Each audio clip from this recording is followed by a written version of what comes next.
Um, okay, so let me introduce our guest, Dr. Matt Jarvis, who's the chair of Politics, Administration, and Justice at Cal State Fullerton. And hopefully all of our transfer students headed over to Cal State Fullerton will get to know him and other faculty. So if you just want to start with the basics for transfer students, what do they need to know and where are you located physically? Okay, so Cal State Fullerton is technically located in Fullerton, but we're at the very, very eastern edge of the city. If you throw a rock, you're in Placentia. So we're very much right off the 57 freeway adjacent. And basically just head a straight on shoot out Chapman and then make But a where's little bit PAJ of a left. located? Where can they find you? PAJ, we are in Gordon Hall. That's the building. The way I describe it to students is we are not the big blue one. We are just next to that, and we're next to Yeah. Carl's Jr. Yeah. So we are the top floor. We own the whole top floor of that building. So that's where we are. Most students will find us on our website, though. These days, they don't tend to come here for advising. Our website, if you want to have the URL, it's hss.fullerton.edu/PAJ is our website. We're going to be redoing the website hopefully this summer and this fall to be a little more friendly for students to come in. So I'm the chair of the Division of Politics, Administration, and Justice. That includes the majors, political science, public admin, also criminal justice. That's our biggest major. But we also have 6 minors. We have public policy, law, politics, and society, political science, public admin, criminal justice. So we have a number of minors. We have a certificate program in security studies. I forgot the minor in international politics. And then we have 2 graduate programs, a little less relevant for the transfer student in the immediate, at least. But another thing that's possibly coming in the future is going to be possible blended programs, so-called 4+1s. We don't have one yet, but we are just getting the ability to consider those next year. So that'll be a way in which students can think about earning a master's degree without taking maybe a full 2 years after completing their undergrad to do that.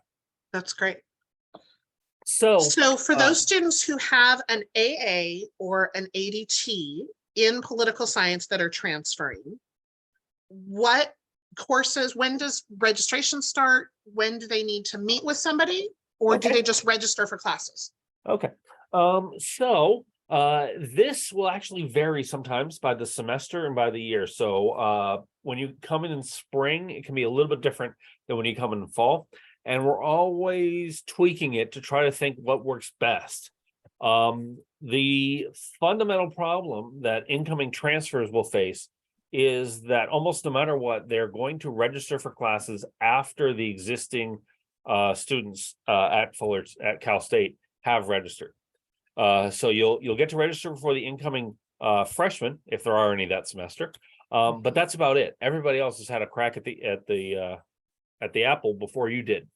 So there's not always going to be a ton of classes available, but in political science and public admin, there's generally enough that you can put together a schedule.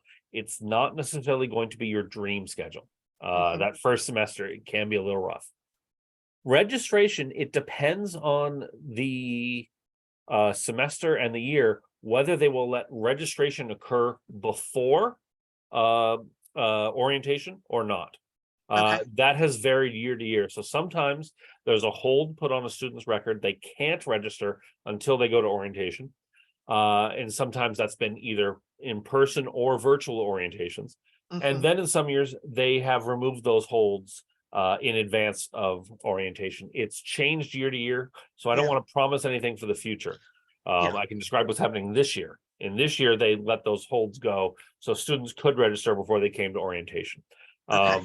But what I'm seeing in the data is most students are not registering until orientation. They tend to be waiting. Orientations, new student orientations, tend to happen in June. So they actually just started this week. This is June 13th when we're recording this. The first orientation I had was June 12th. And so for the third and fourth week of June is tend to be when we have our transfer student orientations. We will try to record a session for any students who can't make it. There is a physical limit to how much the rooms can hold, Sure. and how many lunches they can provide and all that stuff. So sometimes students can't do that, or sometimes students just don't sign up in time and all the available seats fill. So Sure. we do have a virtual orientation where we record an orientation session for them as well. So we try to get everyone oriented before you sign up for classes. Poli-sci and public admin are not so crowded that you have to register and then hope you got it right and fix it at orientation. You can hold out for your orientation date. So if your registration is a week before orientation, don't worry, you can just sit on that. It's not going to be too bad. You are going to want to register, though, really before the end of June, first, second week of July. Because over the summer, all the other incoming transfers, they will have registered. Maybe they didn't register on the day of orientation. Maybe they took a day or a week to figure out what their schedules were or something like that. But by the end of the summer, by about the week before the semester starts, that's the peak. If it's a heavy semester, all my classes will be filled, every single one. That's not every semester. That's the heaviest of years. So fall of 21, every single seat was taken. Yeah. In this fall of 23, I expect probably hit about 97% capacity, 98. It'll be pretty close. Most other years, I'm running a little bit closer to 92, 90, and it might not sound like a lot of difference, but the difference between being 98, 99% full and being 94% full is massive from the perspective of a student, because that's usually one seat per class and you can move your schedules around. So yeah, it's usually pretty tight right before the semester starts, and it can be pretty tight for my spring entering students as well. Yeah. What are you going to take when you get here? That might be a question that you're going to have. So if you have the ADT, you know you will have taken care of the required, most of the required, not all, lower division GE requirements. Your A's, your B's, C's, D's. Not every student takes care of area E. So sometimes an incoming ADT still needs area E, lifelong learning. Some incoming transfers, because this is a more recent change with ethnic studies, may or may not have done area F, depending on their catalog year, when they started, how long they took to get through community college. So it's always a little good idea to sort of check what your catalog is going to be when you come in, to see if that newer GE requirement that's from 2021 is going to apply to you or not, that area F. However, none of the incoming students will have completed their GE. It's not possible, because Cal State has an upper division GE requirement, and we require that they get taken within the Cal State system. So you can take them at Cal State Long Beach or LA or Sonoma, San Diego, or Fullerton. That's fine. But they do require these upper division ones be taken at the community college system. At the Cal State system. That's even for when the community colleges start getting some online degree programs and have some upper division offerings. They're still going to not allow those. It's still going to be a mandatory CSU for those three classes. So those are upper division GEs. There's one in the sciences, one in the arts and humanities, and one in the social sciences that you have to take. So those GEs are going to have to be taken when you get to the Cal State of your choice, Cal State Fullerton included. The major itself that we offer, both PS and PA, public political science, public admin, are 48 unit majors. So if you're transferring in the sort of minimum for that AAADT degree, that's 60 units, 48 gives you a number of units to reach that 120 minimum. You still will be able to take all the major classes, and you'll still have some free time left over. And that's not even including what we're going to count from community college towards the degree. So it's really going to be pretty flexible. If, on the other hand, you're transferring in the maximum number of units, which is 70, then you go 70 plus 48 is 118. Now we're really knocking on the door of that 120. So now it gets to be a little bit more about being pretty efficient. Fortunately, the majors are pretty well set up to be efficient. So of those 48 units, in the case of the public admin major, 9 units are what we call related fields. You can double count those with those upper division GEs. And so it doesn't have to take you any extra time to finish all that stuff. Political science has 6 of those. Sounds like it's less. However, political science has 2 classes that already count as upper division GEs themselves. So it sounds like, oh, wow, I'm going to be taking only poli-sci or only public admin once I get to Cal State. But no, you will still have some flexibility in there. Where that extra flexibility is going to come in, though, is going to be on the classes that we're pretty generous about counting from the community colleges. By definition, there are only 2 classes, really. There's the honors version, but there's 2 classes that have direct articulation agreements for our poli-sci classes. That's poli-sci, our version, it's called poli-sci 100 and poli-sci 200. Introduction to American Politics, Introduction to Political Science in general. Fullerton has a fairly similar numbering system to ours. So a lot of their numbers are actually going to mirror our numbers. But here's the kicker. Fullerton College offers, for example, an Introduction to Public Law class. I think it's number 275. Guess what? Ours is numbered 375. Yeah. And we're really generous about counting those for that purpose. While ours might have a slightly longer paper, at the end of the day, you're learning really similar stuff. And we think that's kind of a waste of time. So we will count those towards various breadth requirements. There is a limit. There is a minimum number of units you have to earn within the major. But if you're doing the ADT with its 6 classes of political science, one of those is 100, not part of the major, but a GE requirement for everybody to take. And so the other 5, we will count those 5. More than those 5, go ahead and take them. They're great professors there at Fullerton College. You'll learn some more fun stuff. But it won't. We're going to have to draw a line somewhere, and you have to take a certain number of classes at ours. So 5 classes we can count. Besides that PS 100, that's a separate category itself. So what we encourage students to do is to look at the classes they've taken and try to avoid taking the similar class here when they're first registering until they can meet with an advisor who can then file the paperwork to say, no, we will count this as that, this is that. Yeah. So if you've had Intro to Comparative Politics, don't take our Comparative Politics class, Poli-Sci 330. You've had International Relations, don't take ours, 350. If you've had California, don't take 300. If you've had Public Law, don't take 375. If you've had Intro to Political Science, that one has an articulation agreement. That one will already tell you. You take it. But political theory and comparative. So a comparative was Poli-Sci 330. And for political theory, that one's an interesting one.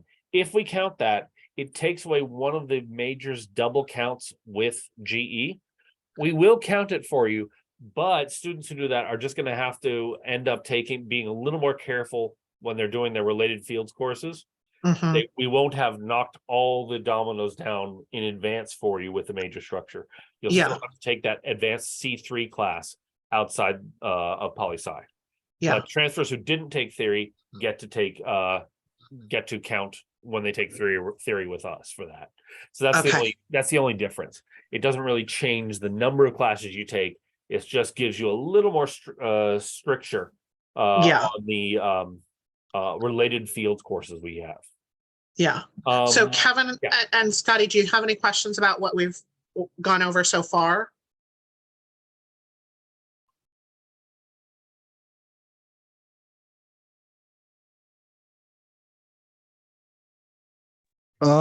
I think so for international relations, Yes. which class was it again? That was which class was it again? That was similar to intro to international relations. Which I mean, so our class is poli-sci 350. I don't remember the number at FC. I think it. Okay, cool. It's the same name though, right? Yeah, I the think- problem is the name is a little different in our case. We're gonna rename it so it looks a little Okay. more similar. But ours is 350 for international. What is it called right now? God, it's called something, some terrible name about global politics in the 21st century. Okay. Yeah. Okay. It's just international relations. Yeah. Okay. And so if they took our international relations, you'll give them credit for that and they don't have to take it there. Exactly. Okay. And so that will knock off an ADT student could knock off a lot of their Yeah. a lot of their breadth requirements, sort of core classes kind of stuff. And then end up taking a very elective heavy major. Yeah. When they get here. But if they don't, the major's already really, really elective heavy. So it's Sure. not the end of the world. Yeah. We actually require more electives than we do core requirements. And so could they, because you mentioned all those minors, can you double count an elective for the major and a minor? Good question. So minors have to have at least 12 units distinct to them Yeah. from the major. But what you can do is you can double count within those other units. Yeah. In the case of our minors, they're all 18 unit minors. So you that's could have 6 units double counted. two classes. Yeah. If you want to be hyper efficient about it, you can find classes that appear in multiple minors, lots of different ways, Mhm. and that class can be double, triple, quadruple, infinitely. Yeah. Counted. But there have to be 12 units distinct. So there isn't Distinct. really a double counting limit so much as there is a minimum unique. Correct. limit. Correct. So those double counts can become quintuple counts. Sure. And those are fine. A lot of our students will do that for the GE stuff with the related fields. Yeah. It'll count for the major. It's doing this related fields. It's GE and residence. It's this and that and the other thing. Yeah. It counts as 4 and 5 different requirements. Yeah. Okay. So I think that answers a lot of the initial questions that they may not have thought to ask about classes when they register. Oh, the other one I forgot to mention is public administration 320. Yes. Fullerton College is one of only 3 community colleges in the entire state of California that offers an intro to public admin class. So if you were thinking of going into public admin, that is a way you can actually make a little bit of progress there. If you are thinking public admin, other classes I'd recommend at FC include California. That's one we count. Ours is 300. I forget the number at FC. 150. I teach that. 150. Exactly half. Yes. That would be those would be the 2 that would be counted for the major. Because there really isn't a public admin ADT specifically. Right. You can still complete it. But I would recommend that you use the poli-sci ADT and you try to take that California and that public admin one Admin. as the way to do it, because it'll knock off a couple of classes from the major. Be a little more flexible once you get here. Yeah. So any other questions about classes or registration, advising, anything else our students should know? Because I have a whole list of questions that people wanted about all the other great stuff about your The only division. thing I'll say about sort of classes and grades and stuff is on a grade front, which is one of the things we always mention at orientation is that you have to keep your grades above a certain level to avoid academic disqualification. And the rough thing for a transfer is they come in as a junior and that threshold goes up and up. When you graduate, you have to have an overall 2.0. And they put you on notice if you fall below 2.0 and they disqualify you. But the level for disqualification is more generous with the fewer units you have. A transfer student comes in already as a junior, though, and that threshold's really high. It's 1.85, and it's any of your GPAs. I'm not worried about your cumulative GPA. In order to get in here, you're going to have to do pretty well at Fullerton College. Your cumulative GPA will survive just fine, but that one first rough semester, you disappear from all your classes. Yeah. Something happens and you didn't tell your professors. Yeah. You completely forget that you had a paper due and you didn't write it or something like that, you get a couple of Fs and you can actually end up being academically disqualified because of your Cal State Fullerton GPA.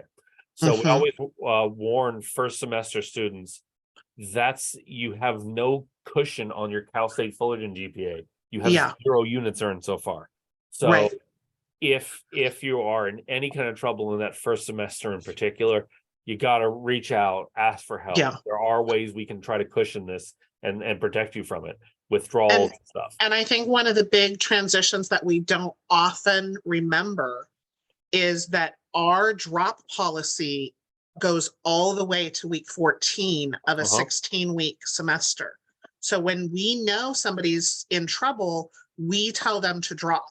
That is not an option at Cal State Fullerton. The withdrawal is sooner. It doesn't go all the way to the 14th week. How many weeks do they get to withdraw? 12. Okay. They can do withdrawal through 12. And you Okay. can medically withdraw through 14. But you have to Okay. have a medical reason. It can't be That's just good to know. schedule reason. And if you just disappear and don't show up to the final, you will get a woo. But that counts as an F. Same What's as an a F. woo? A withdrawal unauthorized. Okay. And that counts the same as an F. Yeah. And the first time you get one, we have forgiveness. So it doesn't trip anybody up in their first semester, but you get 1 semester of that forgiveness. And after that, it hits you like an F. Yeah. And it hits like a ton of bricks. And we see a number of students who have very good reasons why they had to stop out. They got cancer. Their dad got COVID. Any of this stuff, there are ample good reasons. But there is a little bit of paperwork you're going to want to do before you just say peace out. Yeah, I think that that's a really important reminder. And like Kevin and Scotty, I know that that's not going to be a problem for you, but the audience that is watching this, communication is crucial. Yeah. Make sure you communicate with your professors. Make sure you do the paperwork to do that, because otherwise it really can be just so problematic. Yeah. And we don't want to discourage you. There's a lot of grace if you communicate. Yeah. Our system, the community college system, both are very, very generous with these things. Yeah. But we're also required by the legislature above us to have rules. They want to make sure their money got spent well. And so we actually have to enforce some of these rules. But if you ask for it, chairs, deans, we know tricks to save folks. Yes. But it's so much better. Ask for permission, not forgiveness. It's much easier. Much easier. Yeah. Okay, so I have a list of questions that people wanted me to ask. So let's start with internships. Internships in Sacramento, internships in the community while they're local, internships in DC. Okay, I'll go local to DC. I'll go broad, expand it out. For local, we have a program we call the OC Fellows Program, Orange County Fellows Program. What that is we have an internship class. It's poli-sci 498 is the one for the poli-sci majors. 497 is for public admin majors. We also have 492 for pre-law majors. And we have pre-law, not majors, just pre-law students. Pre-law internships. And we have 495 in criminal justice. If you're a criminal justice major, we've got a lot of internships. We're huge believers in them. 498, a number of students who are taking 498, not the full class, but around 5 or 7 a semester, depends on the funding, can get actually some funding to help make that internship more like a paid internship. Nice. It allows that student who can't necessarily take that much time off from earning to do it. We're not talking enough to set yourself up with a nice 5-bedroom in Yorba Linda or something, but it's enough to it's enough to put food on the table for those months. So it's a little bit of a stipend where you're interning for 8 hours a week, not 40 hours a week. So we're not going to pretend this is a full-time job stipend, but it's enough to allow you to tell your boss at Target that no, you don't want shifts on Fridays. You have an internship, that kind of thing. It defrays some of those costs that the real world puts on you for taking an internship. So for that, we try to work with local congressional district offices, assembly or Senate, district offices, council, things of that nature, city council, Yeah. board of soups, the whole local government panoply of things. We try to work And our a number connections. of those folks have ended up getting jobs in those offices. Yeah. Right now, the public admin internship is being taught by a person who's a deputy city manager. So she's got connections Yeah. and that kind of thing.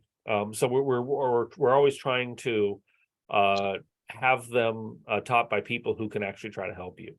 At the Mhm. end of the day, in our field, we can't promise you any internships. Sure. Not like business where it's like, hey, we have 10 internships, just come here.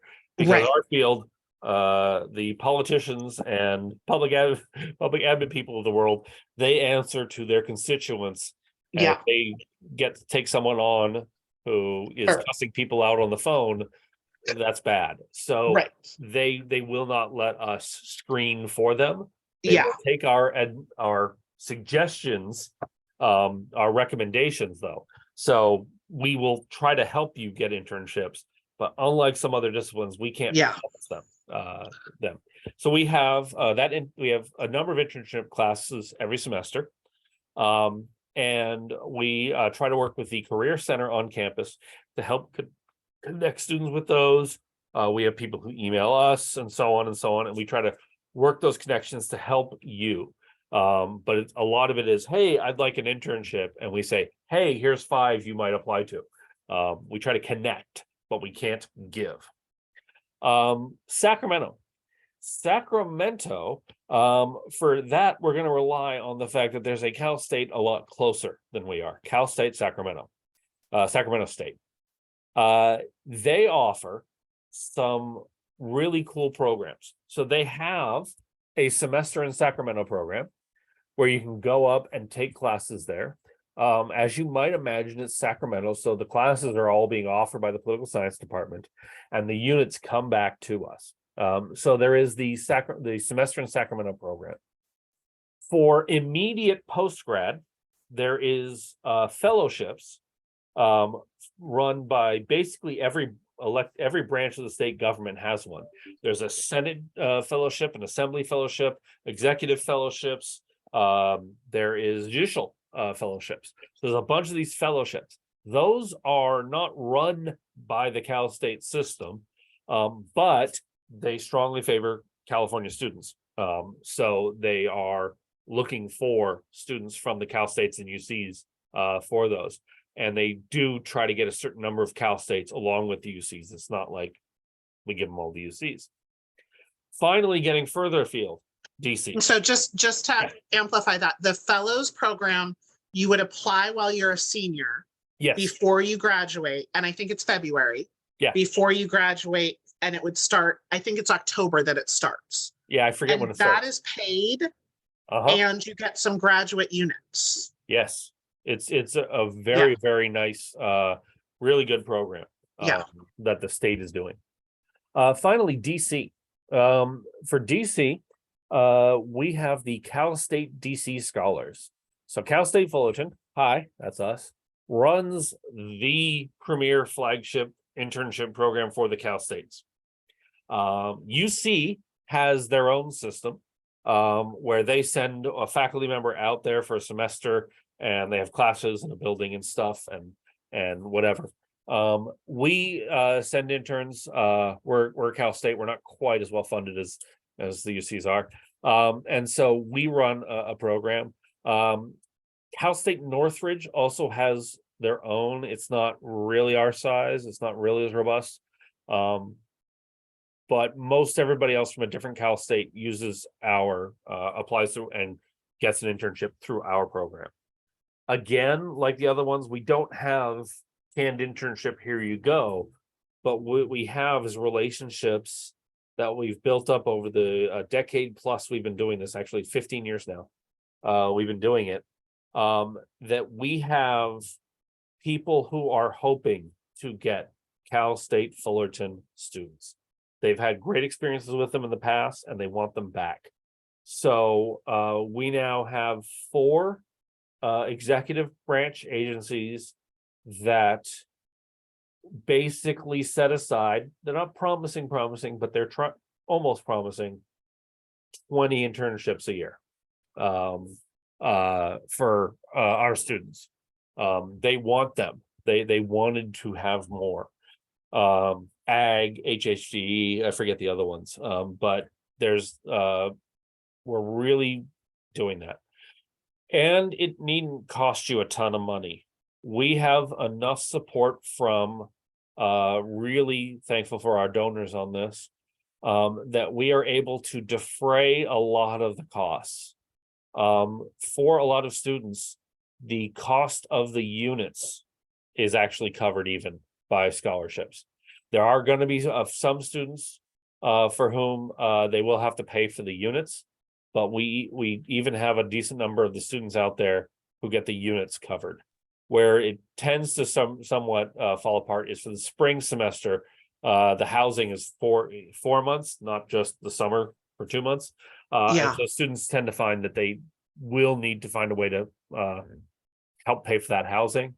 But other than that, it's really good. So especially if So you if they line up do your it during life. the summer, housing is covered? Housing is not necessarily covered, but there's often enough money that you could use it to cover some of your housing costs. And That's we're not, amazing. you're not living high on the hog. Let's No. not exaggerate here. But yeah, you know, if you Yeah. were pretty efficient and you ate, you don't go out drinking and eating at the bars every night with your buddies, you can actually with the various scholarships and stuff, there will be some students who can actually do it sort of cost neutral. Wow. But That's it amazing. really helps if you line up your life correctly. So we had one student I remember years ago, and he had a brand new Mustang. Ford doesn't care. They still want their payments. Right. And you're getting to DC and your Mustang is no good sitting out here in California. Right. And the Metro still wants $100 for the Metro Pass. So if you can line up your life, if you're paying rent here and there, that's going to be an expense. Right. But if you make it so you leave your lease at the right time and stuff like that. Yeah. So where we find It takes some planning. Yeah, where we find it's the most expensive is for students who didn't have the right planning in place. For whom they're still on their lease at their apartment. They have car payments, Right. Something like that. Then, yeah, we can't really help with the fact that you have those other sort of And bills coming so in. let's talk about, so if they were going to do the summer after junior year, Okay. when's the application process? The application process, it begins it's really in the fall. We try to collect. So that means that for transfer students, one of the very first things you're doing is applying for next summer. Yeah, some of the very first. We'll be doing info sessions August, September. Okay. With applications due October, November. Yeah. And so to answer the question in the chat, the scholarship opportunities, they aren't necessarily applied for scholarship opportunities. They're lumped in with the application process. Yeah. Okay. So in the application process, you say, I would like to be considered for a scholarship. And you write a letter and you say, here are my needs and stuff. Yeah. And they will try to factor that in and steer you to what resources there are. There are some named scholarships and things like that. There's the Stambaugh Regan, there's a number of named scholarships from some donors over the years. But I don't know of any of them that has a separate application process. They use the application materials for DC, and you say, hey, there's a checkbox. I'd like to be considered for financial aid. And you get piped right in that way. So that's great. So yeah, the question of what are the scholarship opportunities? Sure. It's almost impossible to distinguish them from the DC program itself. Yeah. So there are, in a sense, there are no scholarship opportunities. They're all part of the program. Yeah. We try to do it. When we first started, some students had to pay decent amounts out of pocket. Yeah. At this point, we believe almost every student who goes, at least some of the costs end up being defrayed. At least there's a minimum of $500 of support for every student, and then it could be a lot what more. Units is it? An internship class, and then you're just working? Yeah, you get a couple of in the spring semester. There's 12 units you sign up for, and in the summer it's 6 Okay, units. that's Um, great. the summer, of course, those units are slightly more expensive than the regular Sure. semester on a per unit basis. Yeah. Doesn't quite make sense. So the summer program runs about 2,000-ish bucks in Mhm. tuition. Mhm. And of course, financial aid and other stuff can apply. So that's where the scholarship question gets a Right. little weird, because some students are using financial aid to go. Sure. It's Sure. all a weird hodgepodge, but the director tries to connect everybody and fund people to the extent we can. Yeah. And we can do a pretty decent job, but I will not promise that every student goes for free. Sure. And especially will not promise that if we had one student I remember years ago who basically spent his food budget in his first week. And it was just because he was eating out every night and went, Sure. "Oh, there's my budget." Yeah. So you're not living high on the hog. You will need to, Sure. make spaghetti. Sure. Sure. Okay. So those are internships. And then any fun classes you want to highlight? Like I fell in love with California government because I took the Sacramento class with Keith Boyum when I was an undergraduate, and associated students actually paid for my plane ticket, which was really nice. So, what we don't run the Sacramento class the way Professor Boyum did. Sure. No, I know Sarah Professor does things Hill differently. occasionally runs it as a section of 315. Mhm. Not we have 315 policy making, and she just runs it and says special, and you have to apply and stuff. And so she takes students up for a 2-day trip to Sacramento when she does it. But she's pulled in a lot of directions. Let me see classes. I'd be remiss if I didn't mention moot court. Yeah, So that's on my list. So good. our moot court program is the number 2 moot court program in the nation. Not to brag, but Yeah, yeah. it's not a brag, it's just the truth. Just the truth, facts. And so that's great, especially for students thinking pre-law, thinking law school. Mhm.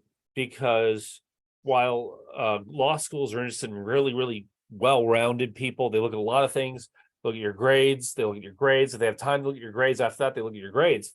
Once you get past the numbers game they have to play, and they scrape and they get to the people in the with the grades they need, they also look at things like letters of recommendation, and they look at things Yeah. like taking part in a moot court program.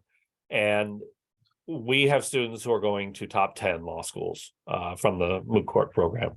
They're going to Duke, they're going to Michigan, they're going to Virginia, Yeah. they're going to Stanford, UCLA, UCI. I don't think we've had a Bolt lately, but It's not Bolt anymore. Oh, is it not Bolt? Okay.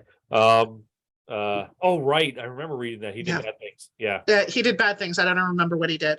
I don't remember what he did. I remember seeing the email. He did bad things. Back in the 50s or something. I don't know. Yeah. Bad things. Anyway, I don't think we've placed any at Berkeley or Harvard, but I think all the other top 10 we have.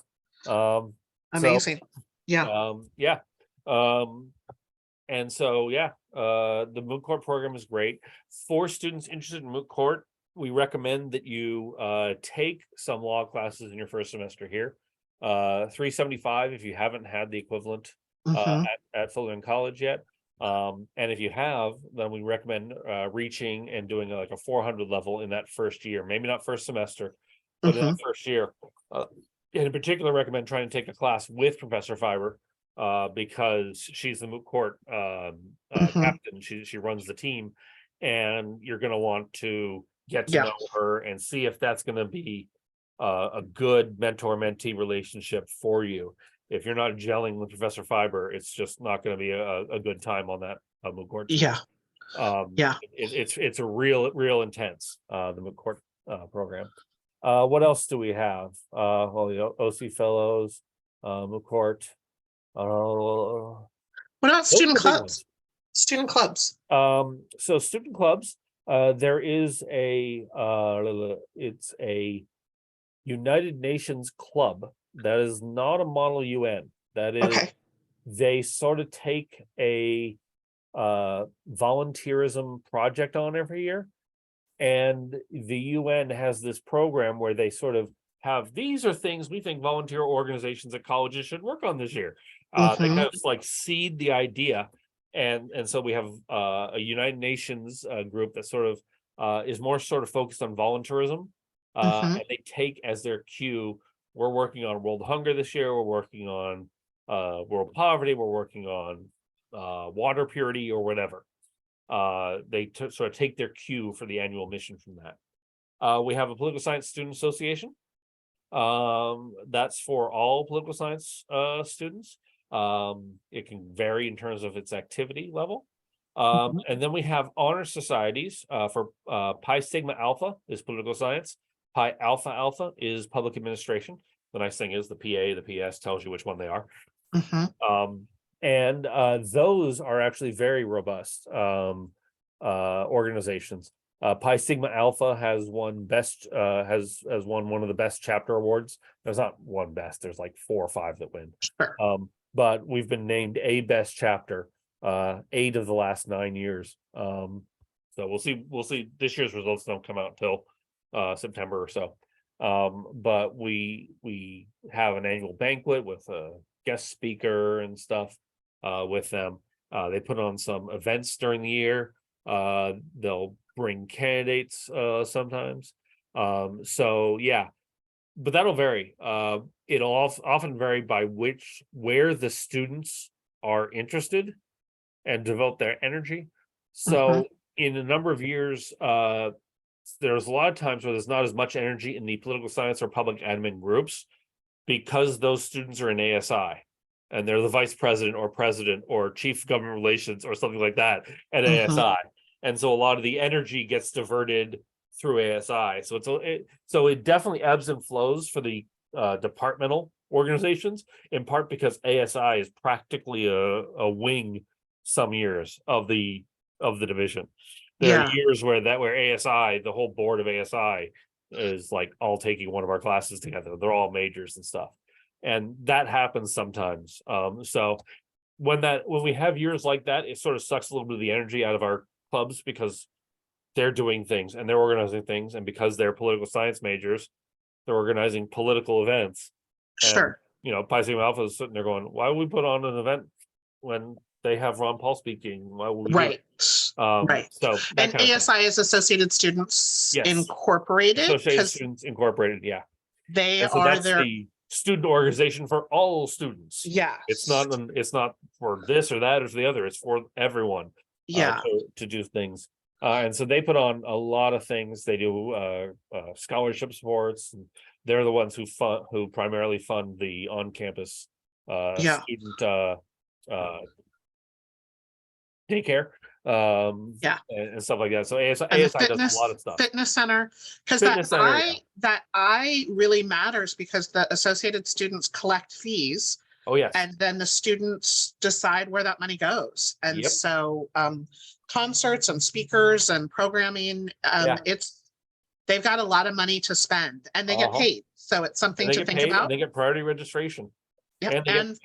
And faculty staff parking permits. So I've told you right that's why Phil Chen is in politics. That tracks. Because of faculty staff parking. He was in the Sigma Nu fraternity that kind of controlled ASI for a little while, and parking was awful and terrible, as it often is. And he said, yeah, I'll run for AS president if I can get parking. I was like, yeah, there you go. So parking on campus has actually gotten a little bit better with COVID. It's not impossible. I will say that in the first 3 weeks of the semester, between 10 and 1, it's bad. It's real bad still. But I used to say that between 8 and 4. Right. So that's the difference. It's shrunk to that core time. But 10 a.m. and 11:30 a.m. classes, you'd better get here before your class. Parking spots will all be taken. That first 3 weeks. After that, it actually opens up a bit. Yeah. Not as bad as it used to be. It's not as bad as it used to be. And there's often parking far away. There's always parking in lot A, says Yeah. sign on my door, making reference to Arrested Development. But there's always money in the bandstand, and there's always parking in lot A. If you want to Yeah. walk a quarter mile, it's not that far. Right. You just got to bring, and I used to, Bring sneakers. yeah, bring sneakers and get your steps in that way. But yeah, I think every college campus, the first couple of weeks, it's awful and terrible, and then people sort it out. Yeah. They don't get added to the classes they wanted. And so that brings me to the next question. And I know that this is harder to answer when you've got an office, but where's your favorite place to hang out on campus when you're not in your office? When I'm not in my office. I Oh know. my Lord. I know. There's a number of people who will go take a walk in the Arboretum. Beautiful. We have an Beautiful. Arboretum. It was a partnership between the city and the campus. The city decided they didn't want to anymore. So now it's just the campus. And we kind of provide it to the public, except now parking is a little tougher for them. Yeah. Which means it's actually less crowded for the students. Yeah. And so you can wander around the Arboretum. It's pretty cool. It's Let's beautiful. see. They have now added a number of a lot of outside seating on the campus to take advantage of our 9 months of good weather followed by 3 months of unholy hell heat.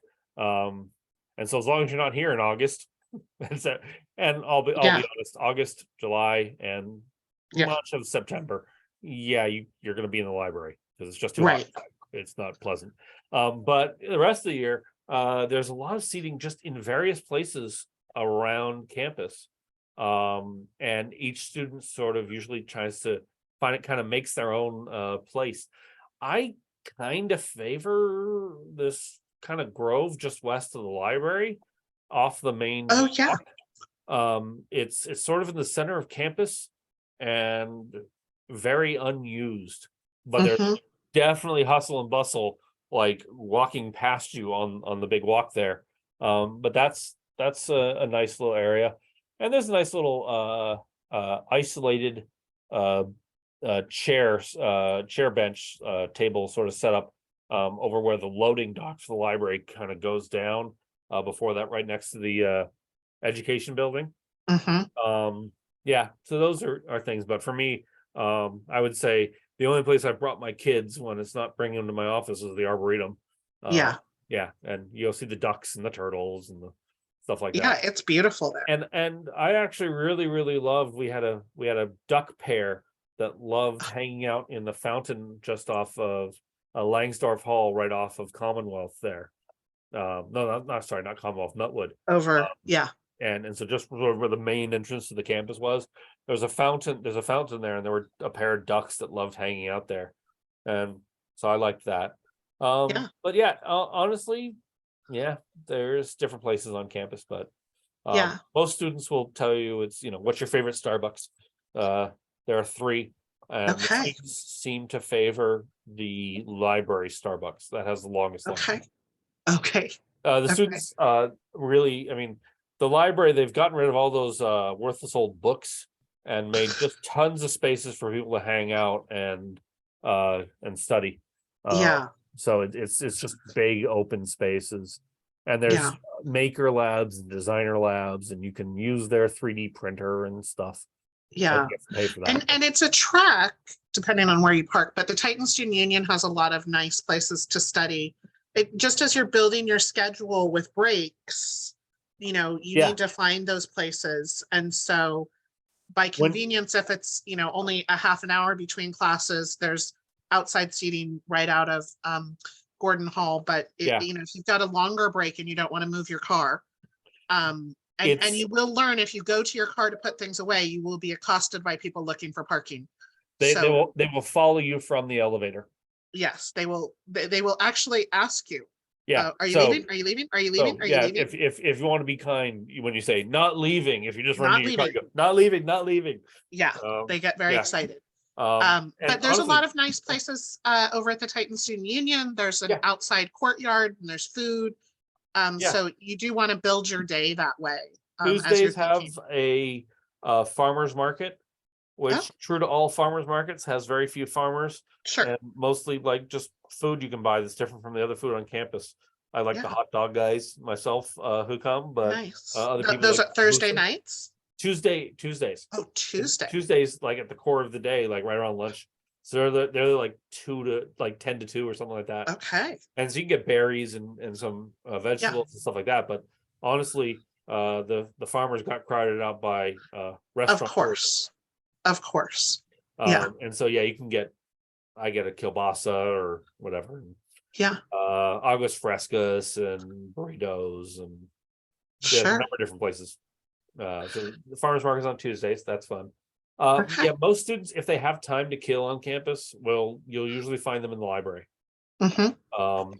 Just they bring their phone or their laptop, they get it out, Yeah. yeah, students have actually even decreasingly using the campus computers. So we've actually Sure. put fewer of the campus computers out there because students just wanted a place to put their laptop. Right. Right. Yeah. Let's see. Oh, and then the whole first floor of the library has now is where we've put the resource centers. The Dirks, the African American Center, the Honors Center, the Yeah. Latino Center, the Women's Center is going in is finally going to be reopening Okay. over there. They're Good. putting all those centers for students in that first Makes floor of the sense. library, so it's a whole scholars complex area, and a lot of that is just places to hang out. That's great. Let's see. Those are the questions I had from students. Oh, career center, career. So we have the college has one person dedicated from the career center. The career center has, a number of people.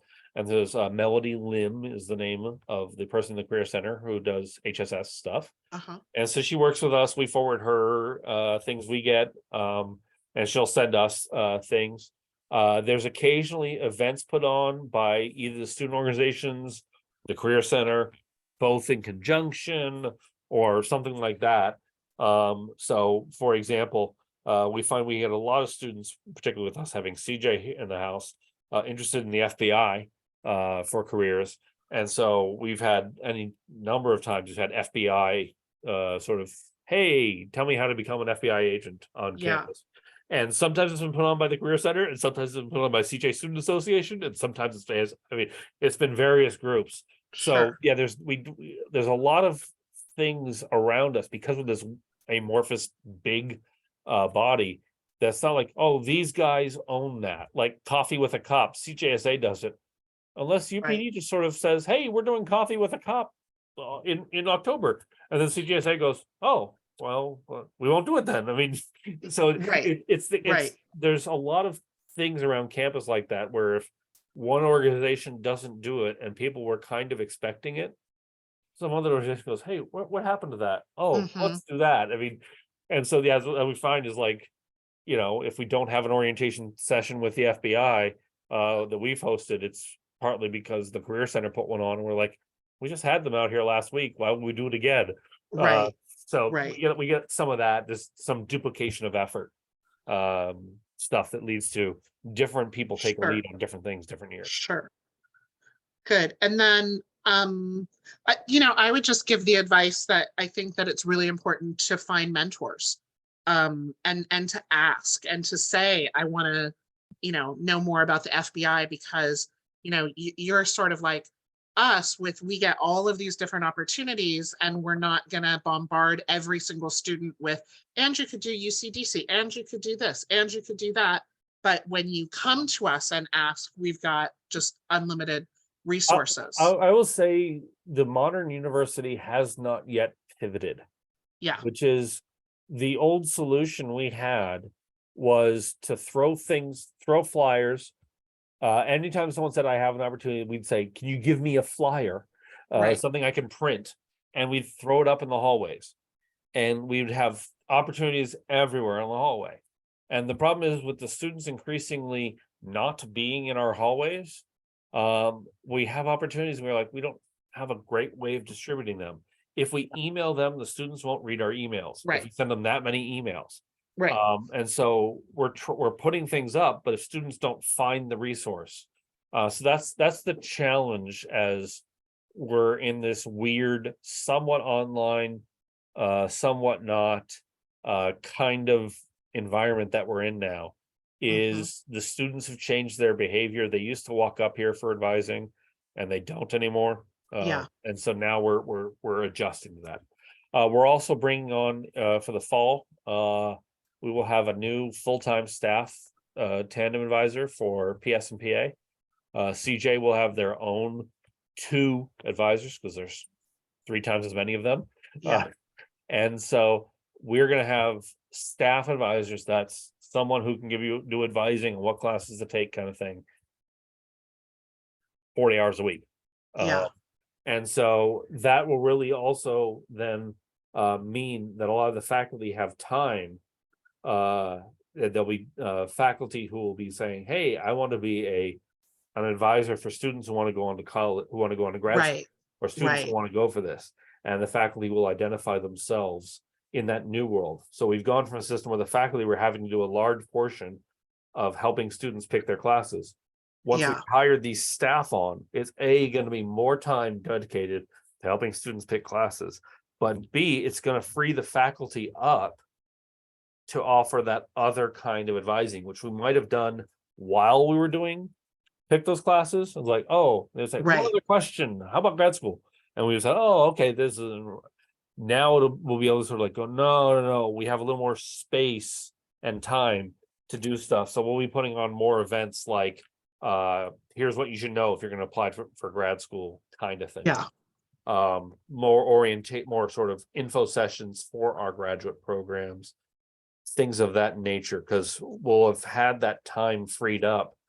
Because when you've got 2,000 students looking for advising every semester, I'm sorry, you're drinking Right. from a fire hose, and Right. you just don't have time to do other things.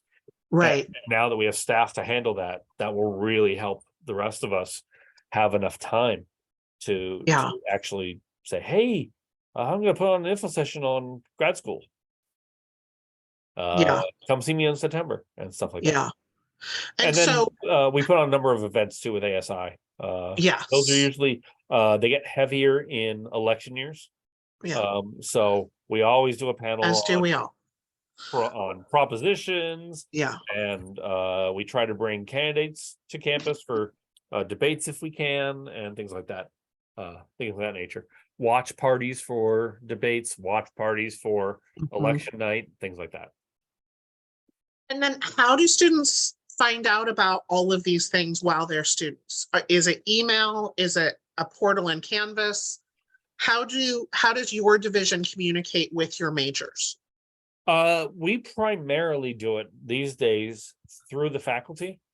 We primarily share information with faculty, and the faculty share that with students. A lot of faculty will post things on Canvas, so they'll have a separate portion on Canvas for announcements, or like, things that are not class related. So a lot of faculty will just post it on Canvas. Some faculty are pretty good about taking the first couple minutes in class, passing a flyer around, things of that nature. For a lot of the things like Cal State DC, we do info sessions, and we try to announce those. We try not to send too many emails so that our emails don't get ignored. The bane of our existence.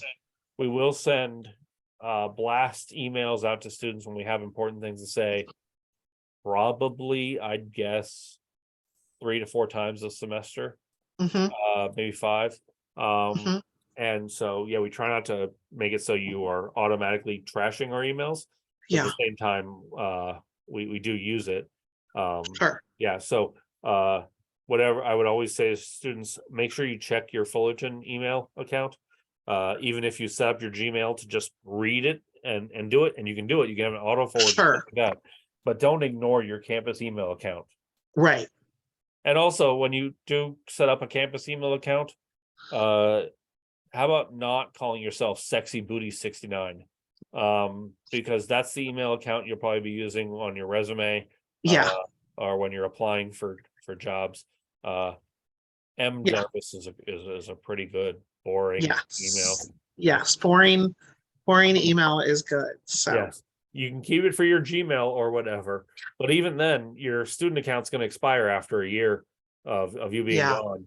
So I would recommend you set up a Gmail account that you don't Yeah. mind putting on a resume. Yeah, 'Cause it's good advice. email is how you are going to be contacted for jobs. Email Right. is how you're going to reach out to your faculty to ask questions, most commonly. Yeah. Yeah, email is the tool of the modern workplace. Yeah, And, you're not going to want to have sexy booty 69. It's just probably not. Yeah. that's the first thing we tell our students when they're going to Yes. DC is first correct your email address. Second, Right. probably take down your Instagram. Just do it now. Yeah. Yeah. Because newsflash, employers will search it. Yeah. And grad school sometimes. Yeah. Yeah. So We've seen those articles about people losing jobs and losing grad school because of social media posts. So always good advice. Any last questions from Kevin or Scotty? Well, I really appreciate you taking this time. It's so nice to have it recorded so other students can watch. And yeah, so the next step is orientation.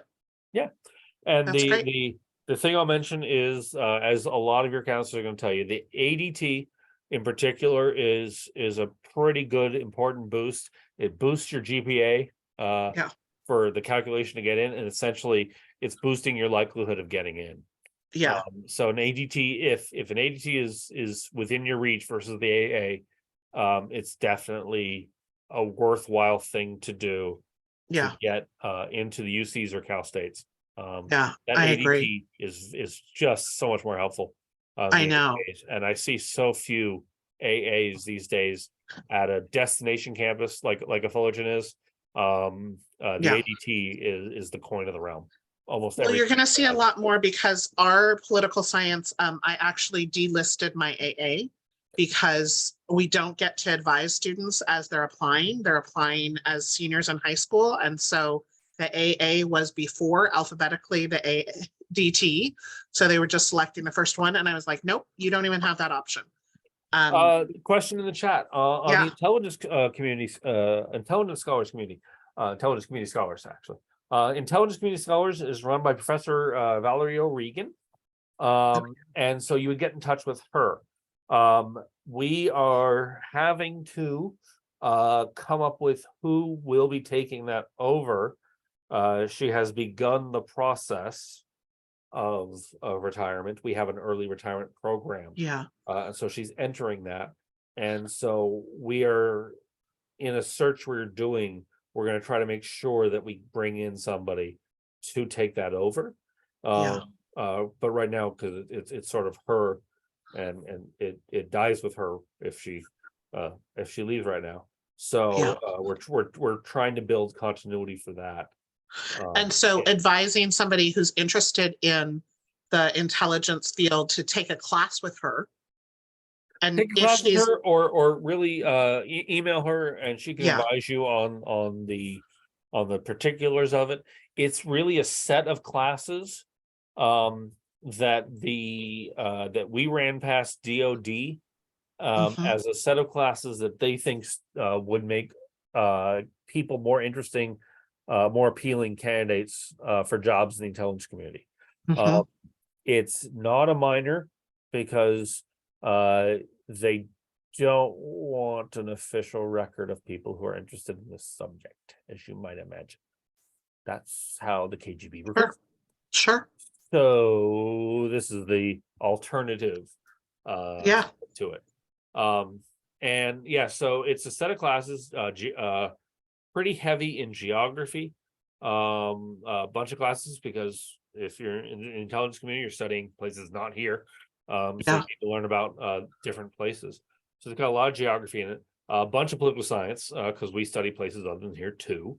And a couple of history, a couple of econs, and some computer classes. And then it also has some resources. She has a bunch of language learning things, like Duolingo stuff that you can check out and try to learn Farsi or Spanish on your own kind of thing. So there's some resources associated with it too, Mhm. that are helpful for students. So there's obviously taking a Spanish class, but there's also teaching yourself some Spanish or something like that. Mhm. So there's stuff like that. And just recommended sets of classes to take that are more appealing for careers in that direction. Yeah, that's great. But overall, in general, the most common thing we get asked here is more common job people are interested in is FBI, between the huge CJ population, but also Yeah. the number of our students. And the thing we are constantly telling people is the FBI does require a bachelor's degree, but there's not a bachelor's degree in FBIing. Mhm. And the most common route to being in the FBI is having a skill they need, Mhm. not the general FBI agent you think it is. So Yeah. the most common route people take in the FBI is they're an accountant, they speak Farsi, they do forensic compute, they know computers, and they do Mhm. forensic analysis on computers and stuff. And they have a skill the FBI agents don't have. But a lot of those FBI agents are hired out of police departments. Mhm. They don't have the skills of those particular things. So the most common way FBI agents themselves will tell you to get in the FBI is they say, go become an expert in something else that we don't already have. Mhm. Thousands upon thousands of police departments filled with people who want this job. Yeah. You're trying to compete against what? Right. Million armed police officers in the United States? Right. Trying to compete against them for the FBI job. Don't try it. Yeah. Yeah. Try competing as one of 50 people who speak Right. who also know chemistry. Yeah. Yeah. That kind of stuff. So that's where FBI folks always say they have need is skills, not bodies. They need Mhm. particular skill sets that they can't get from their Yeah. normal recruiting pipeline of of police departments. Yeah. So that's what we're That's constantly great. telling students is you want to do that, you actually go major in accounting or Yeah. computer science. Right. It's not even our Right. department. Right. They have plenty of people like us. Yeah. Um, Yeah. Intelligence community is different, but Sure. FBI is usually looking for subject matter experts. Yeah. That's great. Well, I really appreciate it. I'm going to at least stop the recording. Thank you so much.